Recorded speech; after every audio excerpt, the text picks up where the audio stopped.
Hindi na umabot ng buhay sa kulungan ang 5 preso matapos bumangga sa pader ang sinasakyan nilang police mobile. Isa pang preso ang kritikal habang sugatan ng 4 nilang police escort. Iniimbestigahan na ng Quezon City Police kung may nagkulang kaya nawala ng control sa mobile ang driver.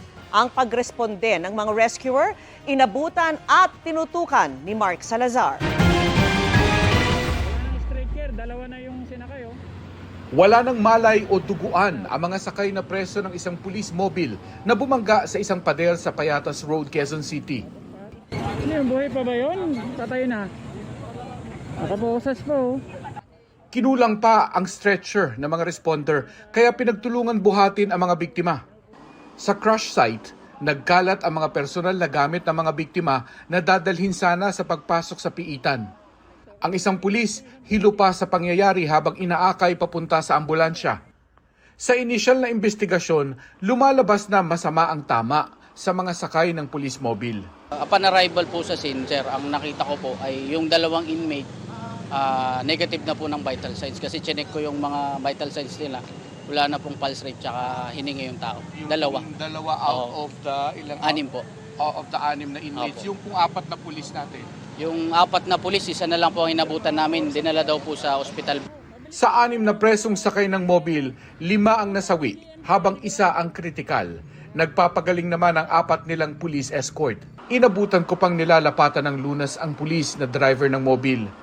Ang kanyang testimonya at ang mga clue gaya ng flat tire sa driver's side ay parte ng investigasyon. Dalawang mahalagang bagay ang titingnan sa insidenteng ito.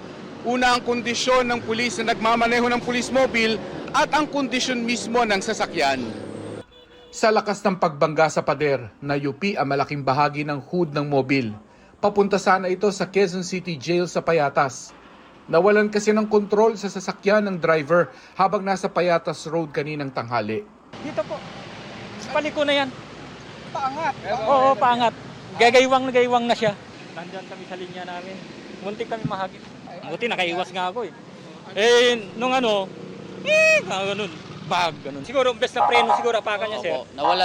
Nawalan possible, sir, nawalan ng control yung sasakyan. Nagdulot ng mabigat na trapiko ang disgrasya hanggang matanggal na ito matapos ang trabaho ng mga investigador sa crash site. Mark Salazar, Nakatutok, 24 Oras.